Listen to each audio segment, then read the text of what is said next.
Hey everyone, this is Kenil. I am a dev support engineer at Polygon Labs, and today this workshop is regarding how you can bridge your any ERC20 assets across chains connected to AggLayer using Unified Bridge. Um, bridge any ERC20 assets using Unified Bridge.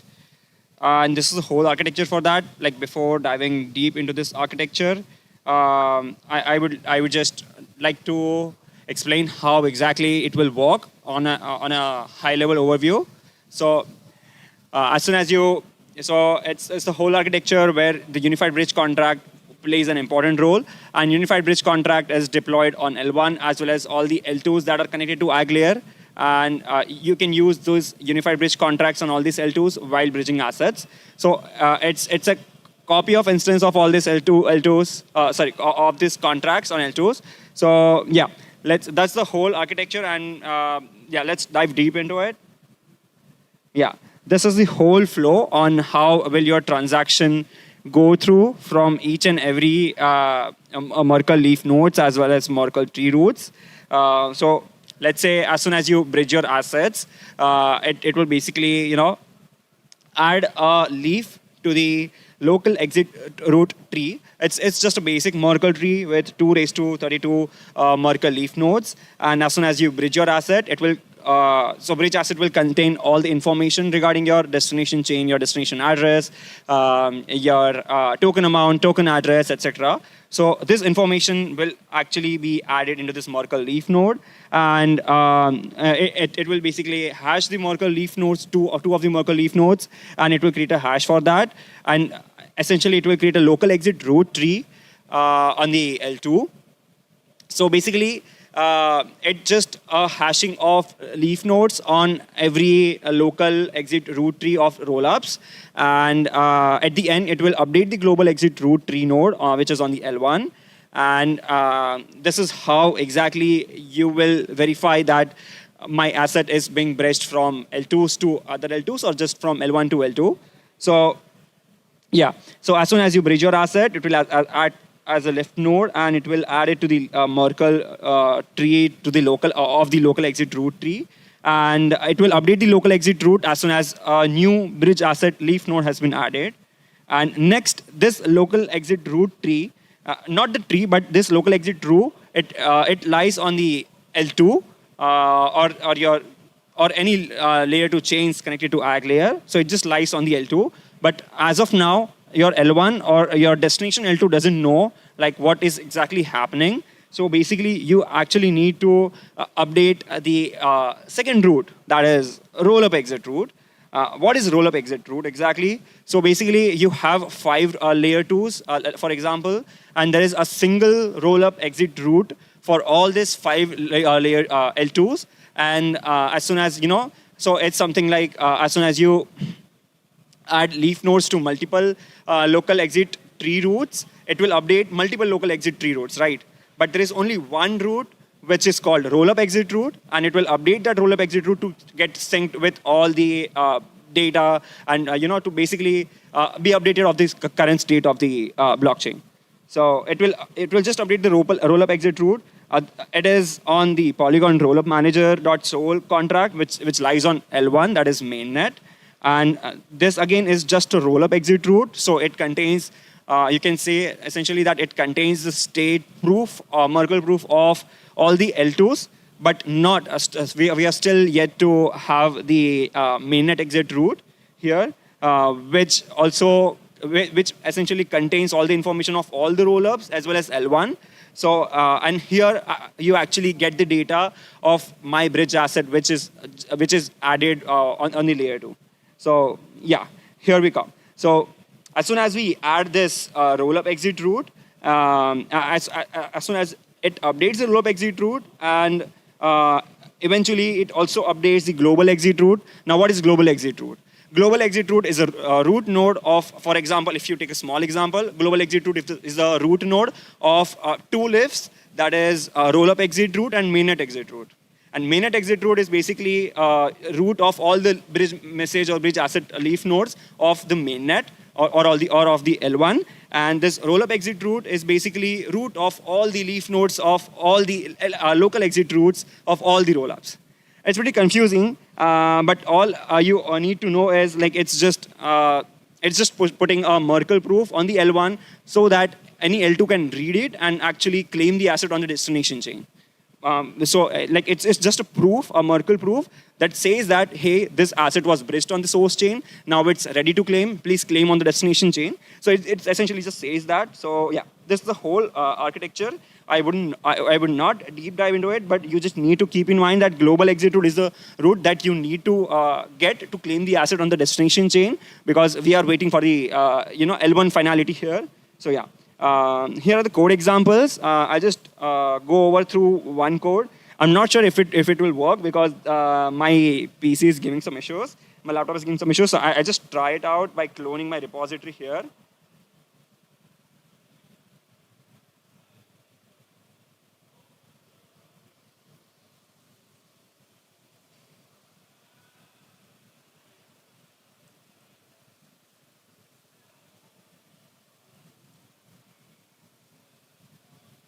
Yeah, this is a small example where you bridge. We will create first a token, ERC20 token named egg, and we will deploy that token contract on Sepolia, and then we will mint that token to our address. We'll approve that token to this unified bridge contract address, and then we will try to bridge it from Sepolia to Polygon zkVM Cardona. So yeah, here we go.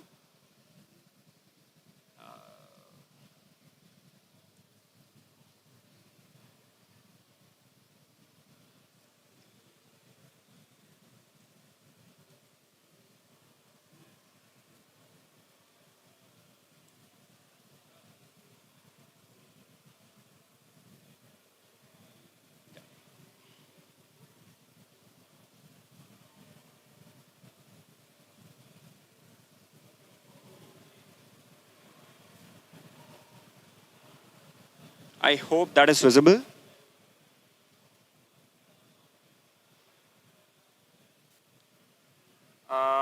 Yeah,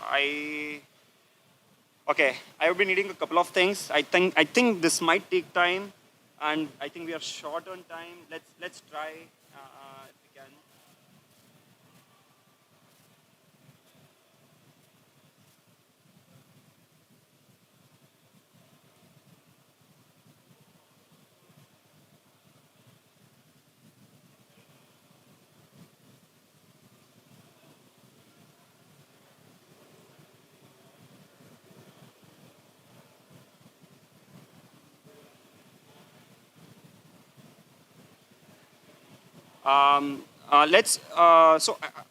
Probably let's just try to understand the code as of now, because to gather some API keys for Sepolia as well as for Polygon zkVM, it might take some time. And yeah, so let's go ahead and just first understand the code. I don't think we have much time. Yeah, I think we have 30 minutes. I think we can do that. Let's go.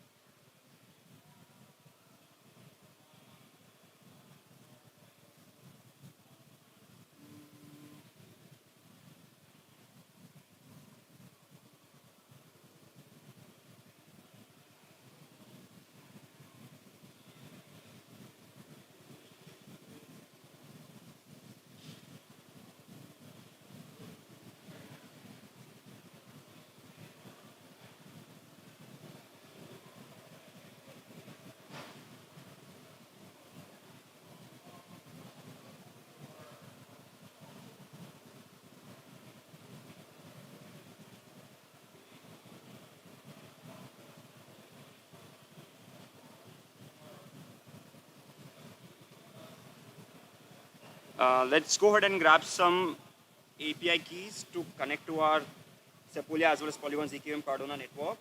Let's go ahead and grab some endpoints. As of now, yeah, I'll just copy this URL and paste it here. I'll rename this file to .env.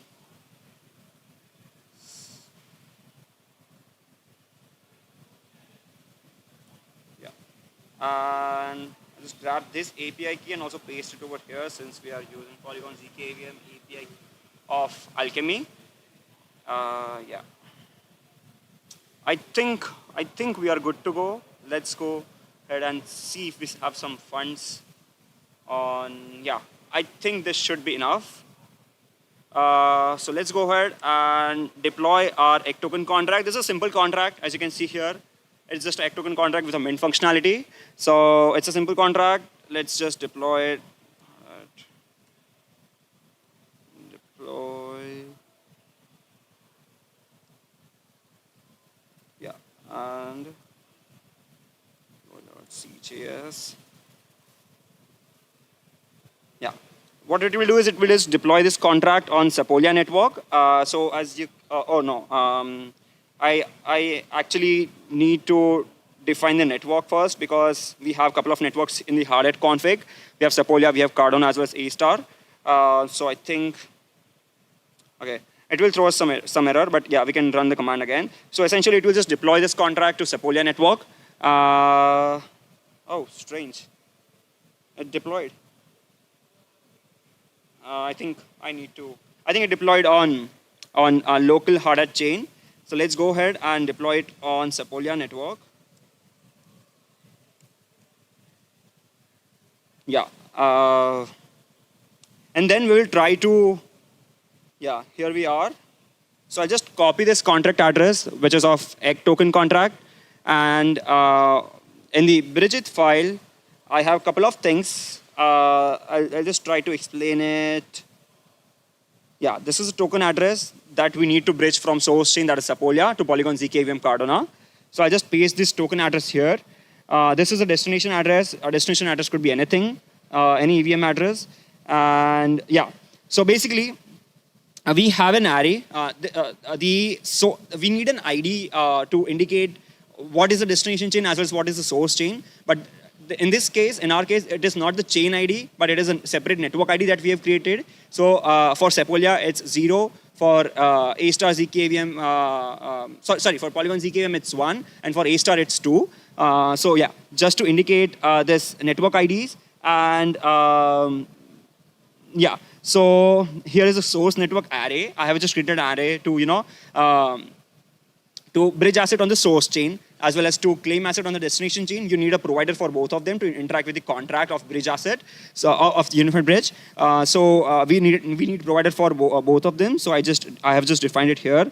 We are getting private key from ENV. We are getting unified bridge contract ending in 582. It's constant on every single chain. Let it be Sepolia or Polygon zkVM. It's constant on all these chains now. And yeah.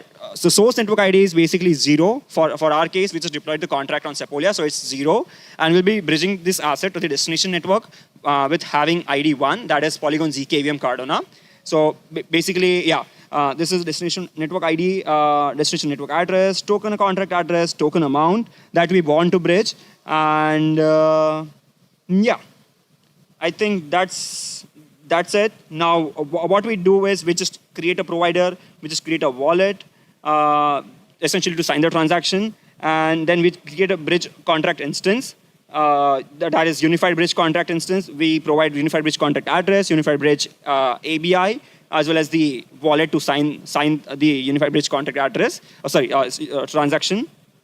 And here we have ERC20 token contract instance. That is to be able to mint those tokens first. We'll just first mint those tokens to our address, and we will approve those tokens to this contract, and then we'll try to bridge these assets. So I just created this ERC20 token contract asset, instance. I'll just probably write here the token address. And yes, I think that should work. And again, I'll just remove this. And I'll write token address here as well. Yeah, I'll just remove this as well and write token amount, the amount of token that we want to mint. Same goes for here. Token amount. Here I just remove this and I'll replace it with unified bridge contract address.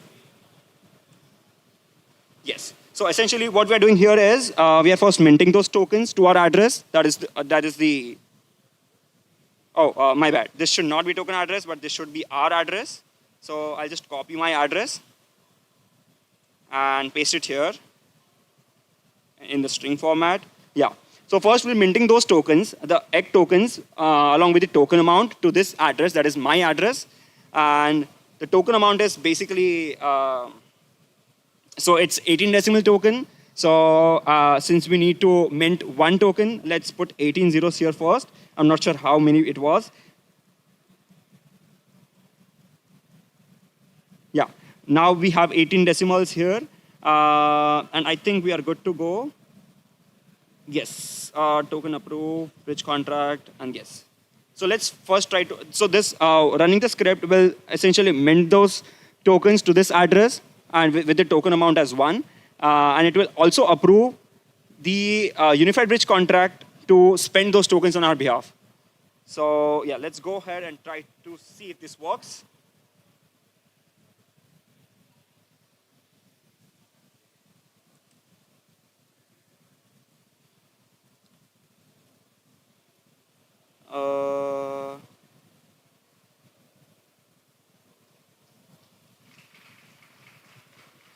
I think it did. I think so. Let me just. I forgot to wait for this transaction to actually go through because minting and approving takes some time. So I will just wait for this transaction. Await mint dot. I'll just wait for one block as of now. And await approve transaction dot wait. Let's wait for 2 blocks to be sure that the transaction actually went through and is actually included in the block. And yeah, that's pretty much it. I'll go over through this code later on once we actually bridge this transaction. Once we actually mint this token to our address. Let's see if it goes through. Yeah, it will just console log out the whole object of the transaction, and we will just pick out this transaction and see on the Sepolia chain that it actually went through. Yeah, by the time destination network IDs again. So here, this bridge contract instance contains a bridge asset function which actually carries out the bridge transaction, and there are 6 things that you need to pass in.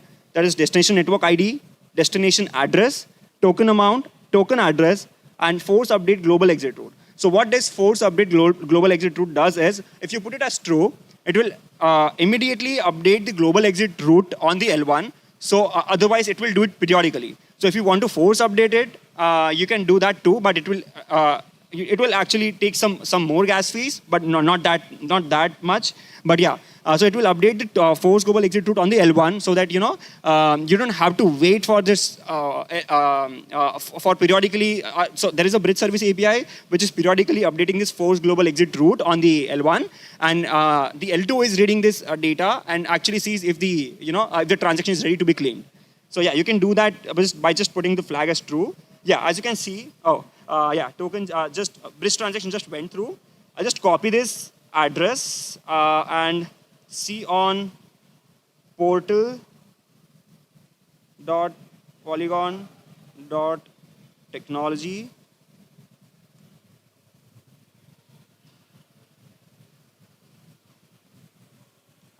I'll just connect my wallet and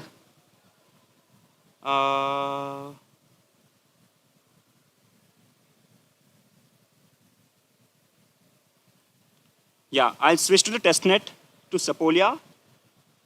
And when I go to transactions, yeah, here we are. So yeah, transaction was bridged from Sepolia to Cardona. It takes 30 minutes to land into Cardona testnet. So yeah, and you can see, we just bridged for 1 egg token. And yeah, yeah, it's done. And for Cardona zkVM, you don't need to claim the assets because we are running an auto-claiming service in the you can say as backend. But let's say if you are doing otherwise, like if you are bridging asset from Cardona to Sepolia, you need to run this claim asset function by yourself. It's also in the code itself. So what it does is a high-level overview is it just fetches all the Merkle proofs that we just talked about in the first part. It fetches the Merkle proof and verifies if these assets are ready to be claimed, and then it claims the asset once we call the claim asset function on the destination contract. That is, again, the bridge contract on the destination chain. Yeah, that's it. Thank you so much.